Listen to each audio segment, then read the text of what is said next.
दोस्तों, मैं आपके लिए लेकर आई हूँ एक बहुत ही शानदार कहानी जिसे सुनकर आपका बहुत कुछ करने का मन होगा। अगर आपने हमारा चैनल सब्सक्राइब नहीं किया तो सब्सक्राइब कर लो, क्योंकि इस चैनल पर इसी प्रकार की कहानियाँ हर दूसरे दिन अपलोड होती रहती हैं। हर दूसरे दिन अच्छे अच्छे कहानियाँ मैं लेकर आती हूँ और वीडियो को लाइक और कमेंट जरूर कर देना। चलो बढ़ते हैं कहानी की तरह। अपनी सासू माँ के साथ वो वाला काम किया।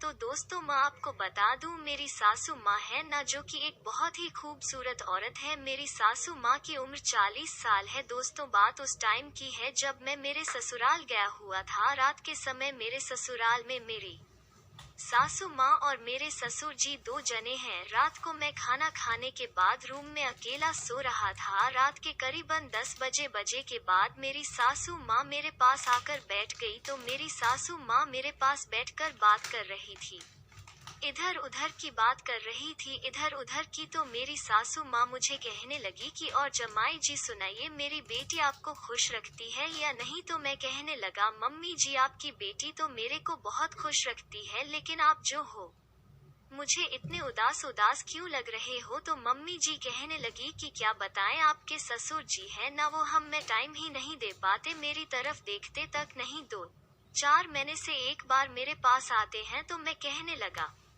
तो मम्मी जी मैं आपके लिए क्या कर सकता हूँ, मेरे लायक कोई काम हो तो बताओ। तो मम्मी कहने लगी कि बेटा, मेरी भी बहुत इच्छा होती है कि हमें भी कोई प्यार करे, कोई प्यार से बात करे और हमारी फीलिंग को समझे। तो मैं अपनी सासू माँ को गले से लगाते हुए यह कहने लगा कि मम्मी जी आप रोए मत, मैं हूँ ना, सब ठीक कर दूंगा। तो मम्मी जी मेरे को कस के गले से लगा लिया और मुझे वो वाली फीलिंग आने लगी और अब मुझे कुछ कुछ होने लगा था और मम्मी जी मेरे को छोड़ने को तैयार नहीं हो रही थी। अपने अंदर की आग को मेरे साथ मेरे को गले लगा कर कुछ अलग ही तरीके से सासू माँ अपनी आग को शांत कर रही थी। थोड़ी देर बाद मेरे उसने दम भर लिया था और अब मेरे से रहा नहीं जा रहा था। थोड़ी देर बाद सासू माँ कहने लगी कि बेटा, एक बार मेरे अंदर जो आग लगी है उसको शांत कर दो। मैं कहने लगा कि ऐसा नहीं होता, तुम मेरी माँ समान हो, मैं तुम्हारे साथ ऐसा कैसे कर सकता।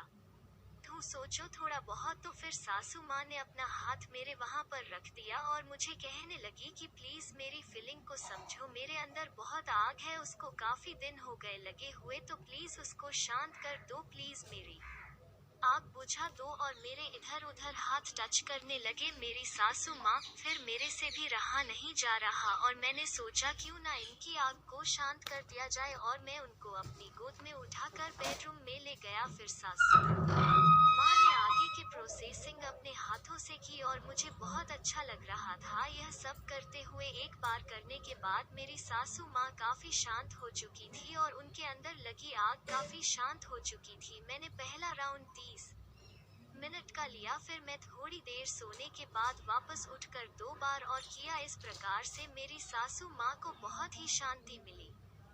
सभी दोस्तों, मैं आपको बताता हूँ, जब भी ससुराल आता हूँ तो मैं अपनी सासू माँ के साथ 2-3 घंटे तक सोता हूँ। मेरे और मेरी सासू माँ के बीच में जो संबंध है वो संबंध और मेरे परिवार में किसी को पता नहीं है। हम लोग काम करते हैं तो बहुत ही सेफ्टी और इधर उधर के लोगों को देखकर करते हैं कि उनको पता नहीं चल जाए। तो दोस्तों, कैसी लगी मेरी यह कहानी? अगर आपने हमारा चैनल सब्सक्राइब नहीं किया तो प्लीज चैनल को सब्सक्राइब कर लो, क्योंकि चैनल पर हर दूसरे तीसरे दिन नई नई कहानियाँ अपलोड होती रहती हैं। वीडियो को लाइक और कमेंट जरूर कर देना। धन्यवाद।